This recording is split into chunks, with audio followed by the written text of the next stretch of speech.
샬롬! 여러분 안녕하세요. 저는 소년부를 담당하고 있는 임광명 전도사예요. 오늘 이 시간에는 지혜로운 처녀들처럼 이라는 제목으로 말씀을 나누려고 하는데요. 오늘 주시는 말씀을 통해 저와 꿈땅 여러분들이 하나님과 더 가까워지는 시간이 되기를 소망합니다. 친구들, 소 잃고 외양간 고치기라는 속담의 뜻을 알고 있나요? 맞아요. 이 속담의 뜻은 몇 가지가 있는데 먼저 미리미리 잘 준비해야 한다. 그리고 소를 잃은 후에 외양간을 고친 것처럼 이미 지나간 일은 소용이 없고 이미 일어난 일을 돌이킬 수 없을 때 사용되는 말이에요. 그리고 마지막으로 어떤 일이 일어날지 우리는 알 수 없으니 미리미리 준비해야 한다 라는 뜻도 가지고 있어요. 제가 여러분들과 비슷한 나이대인 초등학교 때였어요. 우리가 학교를 열심히 다니다가 어느 순간 휴식이 주어지는 때가 있죠? 맞아요. 바로 방학이 있어요. 방학이라는 단어만 들어도 너무 신나지만 한편으로는 방학에 주어지는 숙제, 바로 방학숙제라는 미션이 우리에게 주어집니다. 친구들은 어떨지 모르겠어요. 하지만 저는 항상 매년마다 생각했어요. 방학 초기에 이 모든 숙제를 마무리하고 남은 시간을 내가 잘 쉴 수 있게 활용해야겠다.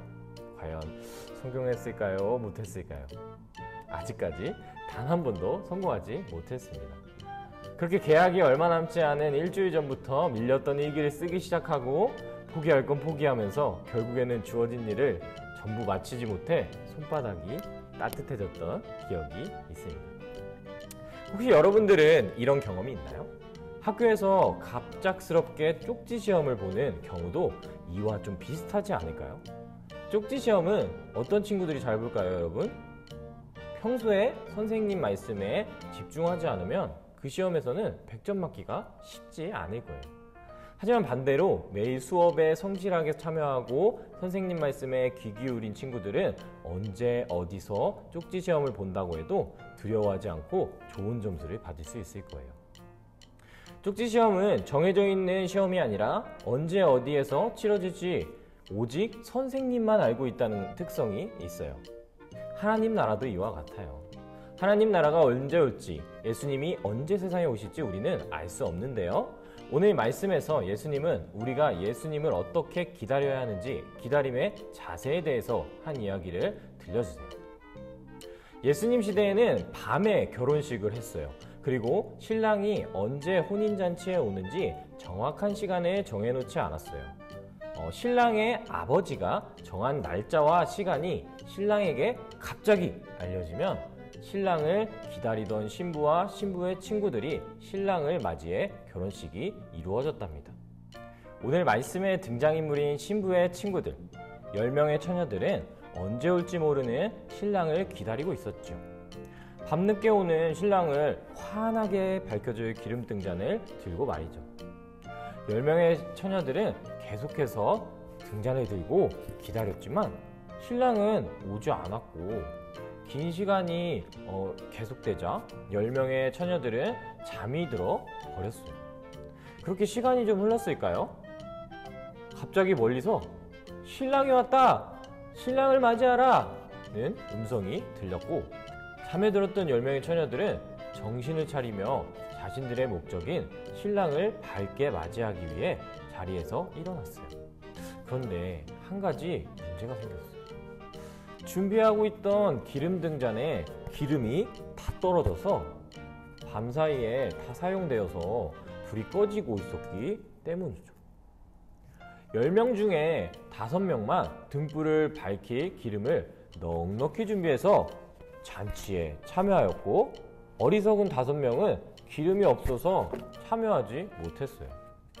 어리석은 처녀들은 뒤늦게 기름을 사러 갔지만 그 사이에 신랑이 도착해버렸죠. 준비하고 있던 슬기로운 처녀들이 신랑과 함께 결혼잔치에 들어가 문이 닫힌 것을 보고 어리석은 처녀들은 다급히 문을 두드렸어요. 어리석은 처녀들은 주여, 주여, 우리가 들어가게 문을 좀 열어주십시오 라고 말이죠. 하지만 신랑은 말했어요.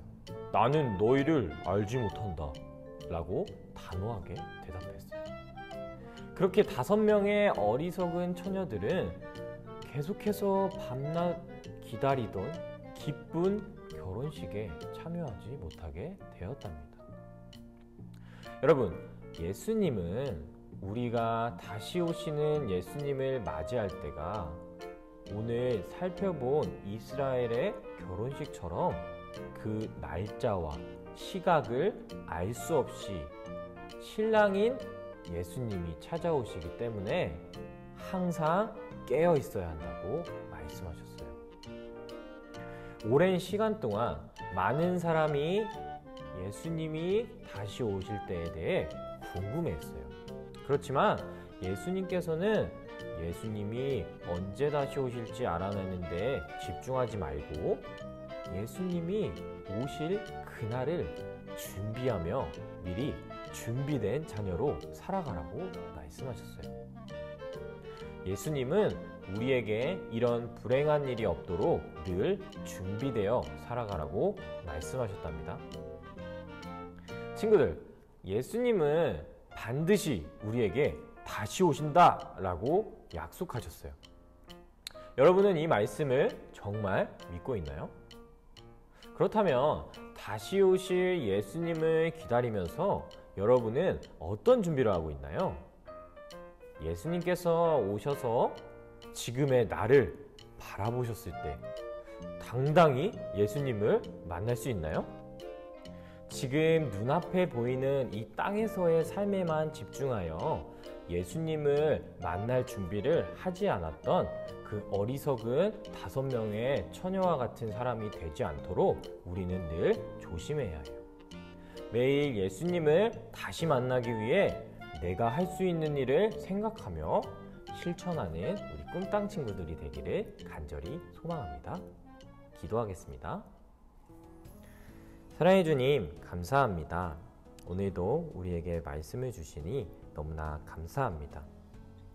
하나님, 말씀 가운데에서 우리에게 얘기해 주셨던 10명의 처녀 중에 어리석은 처녀가 아니라 슬기로운 5명의 처녀가 될 수 있도록 우리의 삶을 매일매일 준비하는 우리 꿈땅 친구들이 될 수 있도록 주님께서 인도하여 주세요. 우리의 삶 가운데에서 매일 예수님이 언제 오셔도 내가 예수님 앞에 당당하게 나갈 수 있게 준비되어 있는 우리 꿈땅 친구들이 될 수 있도록 주님 우리와 함께 하여 주시고 늘 인도하여 주세요. 감사합니다. 예수님의 이름으로 기도합니다. 아멘.